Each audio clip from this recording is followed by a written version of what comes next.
Hola aventureros, este fin de semana vamos a descubrir lo que es ir en buggy 4x4 Polaris en la montaña.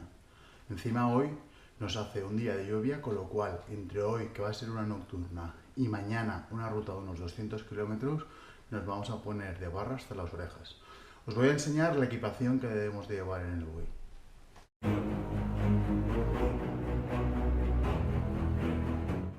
Nos vamos a la aventura, os lo vais a pasar fenomenal.